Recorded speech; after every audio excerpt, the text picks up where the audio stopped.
بسم الله والصلاة والسلام على رسول الله. إن أعجبك الفيديو لا تنسى الإعجاب والاشتراك في القناة.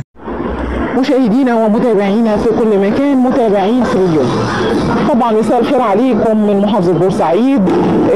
النهارده احنا جايين لكم بتفاصيل جديدة، آخر مجريات القضية الترند مصر، قضية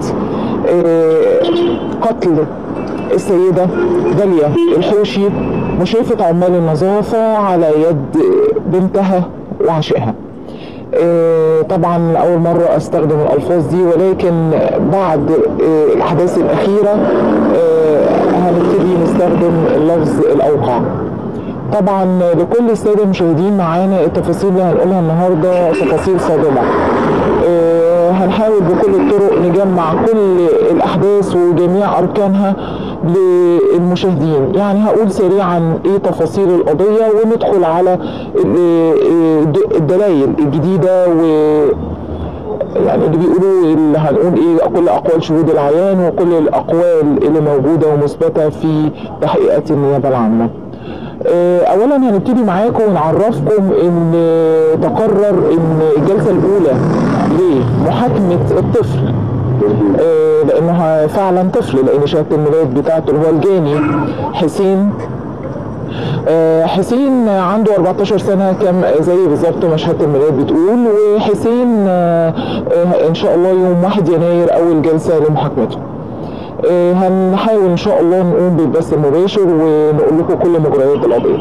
والجلسه بتاعت محكمه جنايات بورسعيد اللي اتقررت لمحاكمه نورهان المشتركه في قتل والدتها مع حسين الطفل او الحدث.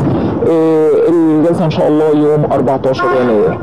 طبعا لكل الساده المشاهدين هنحاول نسرد تفاصيل القضيه بسرعه ونقول لكم على ايه هو الجديد.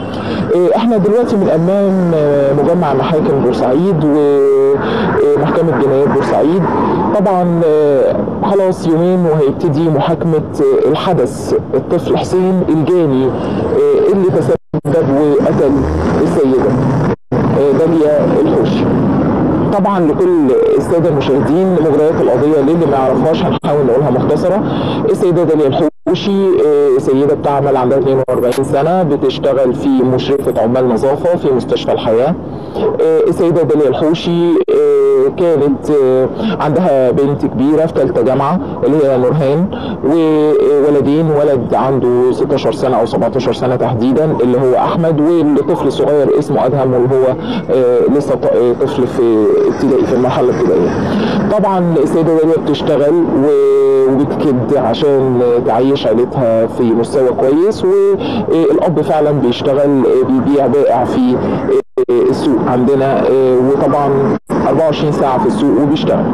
طبعا السيدة داليا الحوشي اختصارا لكل الأقاويل عرفت تفاصيل العلاقة الآسمة اللي بين بنتها وبين الجاني يوم 12/12 قبل وقعة القتل بيومين بالظبط. يعني القتل كان يوم 14 وهي عرفت وشافتهم مع بعض. طبعا دي التفاصيل الموجودة في تحقيقات النيابة العامة. التفاصيل بتقول ان هي شافت الاثنين مع بعض في غرفتها.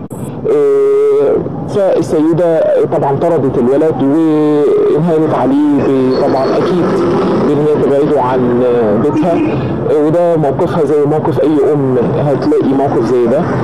الغريب في الواقع طبعا هي ام عارفه ان بنتها عندها 20 سنه وان الولد ده لا يتعدى على حد هما معرفتهم 16 سنه، ما كانوش يعرفوا ان شهاده ميلاده عنده 14 سنه، يعني بالنسبه لها طفل. فطبعا هي بعدته وهددت بنتها بان هي هتقول لوالدها، وطبعا عاقبت بنتها واخدت منها التليفون. وكانت ده رد فعل طبيعي جدا لام لما تشوف بنتها في الوضع ده.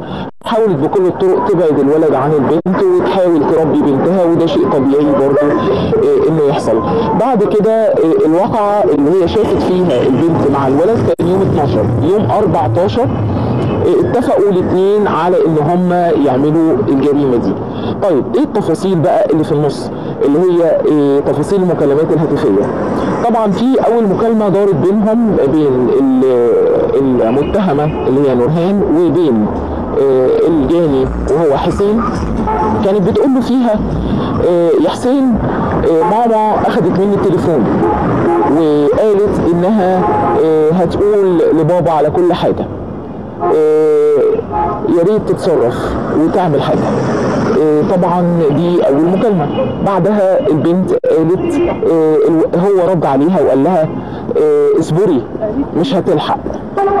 حسين رد على نورهان في المكالمه الهاتفيه اللي تثبت ان هم متفقين، قال لها اصبري مش هتلحق، انا هعلمها الادب. طبعا تفاصيل المكالمه اصلا صادمه ما بين طفل يقول على سيده انا هعلمها الادب، اذا هم مبيتين النيه. وهي قالت له انها اخذت التليفون وانها مش عارفه تكلمه، وقالت له كمان انها هتقول لوالدها وان هي هددتها بده، وقالت له الحق هتعمل ايه. طبعا التفاصيل المكالمات كانت صادمه، ولكن التفاصيل الاقوى اللي موجوده في التحقيقات اللي قالتها البنت قالها شهود العيان، واحنا هنقولها لكل متابعينا التفصيل. البنت بعد ما قالت المكالمات دي برضو في 3 رسائل هاتفية او اشعارات لرسائل موجودة على موبايل نورهان. ال3 اشعارات موجودين تقريبا من الساعة 7:26 دقيقة لغاية 7:45 دقيقة، يعني قبل وقوع الجريمة بدقائق. ال3 مراسلات مفاداتهم ان هي بتقول له ركز معايا يا حسين. تاني مكالمة او تاني مسج بتقول له ان ماما نايمة ومش حاسة بحاجة. تالت مكالمة او تالت رسالة في نفس التوقيت اللي قبل وقوع الجريمة، انا جهزت المية المغلية وهسيب الباب مفتوح واخويا احمد يلا عشان اخويا احمد مش موجود. طبعا دي تفاصيل المكالمات الهاتفية اللي ظهرت. طبعا لكل السادة المشاهدين واضح جدا تبييت النية. بعد كده التفاصيل الموجودة في التحقيقات بتاعة النيابة بتقول كالتالي: بتقول ان الولد اعترف ان هو دخل الشقة. دي التفاصيل الحقيقية واللي موجودة في المحكمة والمنتظر الحكم فيها. التفاصيل بتقول كالتالي: ان الولد قال انا دخلت الشقة لان نورهان كانت فاتحة له الشقة. دخل الشقة معاه عصاية جابها من الشارع من جنب العمارة. العصاية دي زي فيها عصاية خشبية وفيها مسامير، وكان معاه شاكوش اللي هو المطرقة يعني. دخل البيت بالعصاية. كانت الأم ميتة نايمة في عفوا للسادة المشاهدين، كانت الأم نايمة في غرفة نومها. الأم كانت نايمة والأم كانت مستغرقة في النوم. طبعا البنت دلت حسين على غرفة النوم ودخل على الأم، ضربها وهي نايمة بالعصاية، ضربها بشكل قوي. فطبعا الأم ضربها وكب عليها المية المغلية اللي هي اتفق مع نورهان انها تجهزها. الكلام ده كانت الأم نايمة، فلما ضربها جامد قامت تستغيث للشرطة، راحت ناحية الدورها يعني ناحية الشباك عشان تلحق تستغيث بالناس. فلما لقاها كده حاول يسحبها تاني، وحاول ان هو يوقعها في الارض ويحاول يشل حركتها عشان ما تقدرش تجري او تستنجد بحد. بعدها ابتدى يمشي بيها، يعني يحاول يكتفها ويوديها لغاية دورة المياه لغاية الحمام. وبعد ما دخلها الحمام ضربها بالشاكوش داخل الحمام. بعدها برضو قادها لغاية اوضة النوم. وفي التوقيت ده طلب من البنت وطلب من البنت تجيب سكينة. السكينة كانت مش مسنونة، فسبحان الله ما قدرش يذبحها بالسكينة لأن السكينة كانت بالبلدي يعني مش مسنونة، ما قدرش يذبحها بيها. فطلب منها تجيب له كاس. الكاس ده هو كسره ونحرها بيها، نحر الأم قدام بنتها. القضية اللي لكل متابعينا ولكل مشاهدينا ولكل متابعين القضية سواء كانت في بورسعيد أو في مصر كلها، دي الحقيقة اللي احنا بنقولها لكم بتفاصيلها وبحذافيرها. بعد ما عمل كده بقى عنده في البيت بيحاول بكل الطرق ان هو يلم بقى اركان الجريمة. طبعا جاب كيس وحط فيه نظارة المجني عليها بعد ما توفت.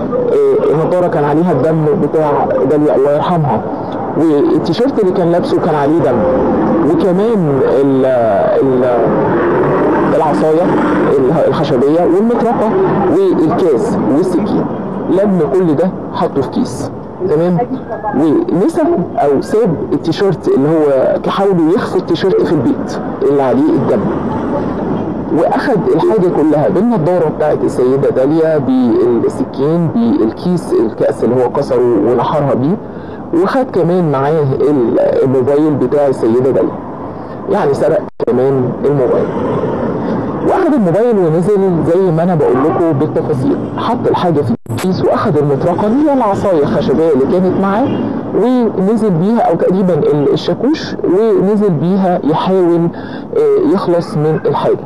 دخل في عماره، المنطقه اللي هي الفيروز فيها عماير، فيها سكان وفي عماير لسه ما اتسكنتش، فدخل في عماره معروف ان هو عارف طبعا ودارس الحي كويس قوي، بما انه يعتبر من مش عايزين نقول من ابناء الشوارع، لان هو بيشتغل في جامع الكراتين والزباله والكلام ده. فدخل في عماره فاضيه واخد الكيس وحرق الحاجه اللي فيه، وساب معاه الموبايل والمطرقه، حطها على سور شقته اللي موجوده في العماره المجاوره لبيت السيده داليا ونورهان، واخد المطرقه واخد التليفون وحطهم في شقته. بعد كده ابتدت البنت نورهان، وده موجود في اعترافاتها في النيابه العامه، قالت ان هي حاولت تتصل طبعا بالاتفاق مع حسين، اتصلت باخوها وقالت له ما تجيش البيت، روح على المستشفى، ده في حد قال ان ماما وقعت من طولها نتيجه ازمه صحيه وموجوده في مستشفى الحياه والفؤاد، روح على هناك وانا جايه وراك. وبالفعل الولدين جروا بلغوا بعض، الولد الصغير والولد الكبير، وراحوا على المستشفى عشان يلحقوا امهم. يدوروا في المستشفى مش لاقيينها، يقولوا للامن، بما ان الام اصلا بتشتغل في المكان، بداوا يقولوا للامن ماما فين، ده جاء تليفون لاختي بيقول كذا كذا. فبعد ما تفاصيل المكالمه الهاتفيه اللي فيها اختصارا لكل الاقوال، هي بتحاول بكل الطرق تبعد اخواتها عن مسرح الجريمه لحين ان هي تداري كل التفاصيل، ولكن طبعا من بعد تحقيقات النيابه اتاكدوا ان الدم اللي موجود في الاوض واللي في التيشيرت واللي في النضاره واللي على اللي في كل مكان دم السيده داليا، ربنا يرحمها برحمته الواسعه.